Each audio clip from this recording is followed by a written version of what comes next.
السلام علیکم ورحمۃ اللہ وبرکاتہ۔ اے لوگو، اپنے پروردگار سے ڈرو، قیامت کا زلزلہ ایک عظیم حادثہ ہو سکتا ہے۔ جن لوگوں نے کفر کی راہ اختیار کی ہے، ان کے لیے دنیا کی زندگی بڑی محبوب اور خوبصورت بنا دی گئی ہے۔ سورۃ بقرہ 212 آیت۔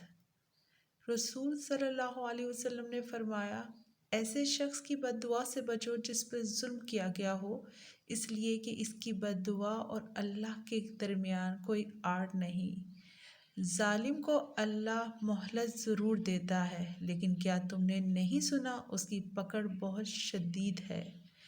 وہ لوگوں سے تو اپنی حرکات چھپا سکتے ہیں، لیکن اللہ سے نہیں چھپا سکتے۔ بری چال تو چال چلنے والے پر ہی آ پڑتی ہے۔ ان کے لیے دوزخ کا بچھونا اور اوپر سے اسی کا اوڑھنا ہوگا۔ ہم ظالموں کو اسی طرح سزا دیتے ہیں۔ سورہ الاعراف 41۔ وہ لوگ بری چالیں چل رہے ہیں، کیا وہ بے خوف ہو گئے ہیں کہ اللہ تعالیٰ انہیں زمین میں دھسا دے یا ایسی جگہ پر ان پہ عذاب بھیجے جہاں انہیں وہم و گمان بھی نہ ہو؟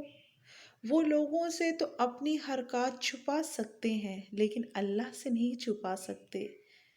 رسول صلی اللہ علیہ وسلم نے فرمایا، رحم کرنے والوں پہ رحمان رحم کرتا ہے۔ تم زمین والوں پہ رحم کرو، آسمان والا تم پہ رحم کرے گا۔ ترمذی کی حدیث۔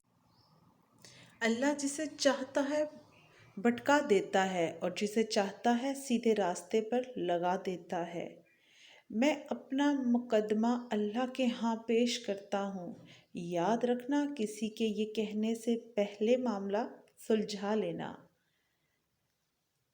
اللہ تعالیٰ کی دی گئی ڈیل کو اپنی چالاکیاں مت سمجھو۔ مجھے مایوس ہونے والے پر تعجب ہوتا ہے، جبکہ اس کے پاس استغفر اللہ کی طاقت موجود ہے۔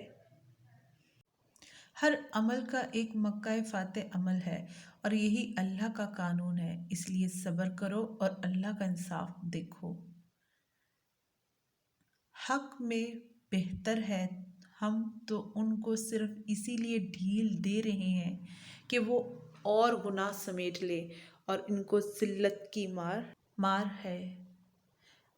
بے شک تمہارا رب سب کو نظر میں رکھے ہوئے ہے۔ سورۃ الفجر آیت نمبر 14۔ ہر بستی میں اسی کے بڑے بڑے مجرموں کو ہم نے اسی طرح ڈیل دی کہ اس میں اپنی چالیں چل لیں۔ یہ وہ چالیں اپنے ساتھ ہی چلتے تھے، مگر انہیں اس کا احساس ہی نہیں تھا۔ سورۃ الانعام 123 آیت نمبر۔ جن لوگوں نے ہماری آیتوں کو جھٹلایا اور تکبر کر کے ان سے منہ موڑ لیا، وہی دوزخی لوگ ہیں اور اسی میں ہمیشہ رہیں گے۔ اگر آپ کو میری ویڈیو یہ پسند آئی، لائک کمنٹ سبسکرائب کیجیے گا اور بیل نوٹیفیکیشن دبانا مت بھولیے گا۔ Thanks for watching. السلام علیکم۔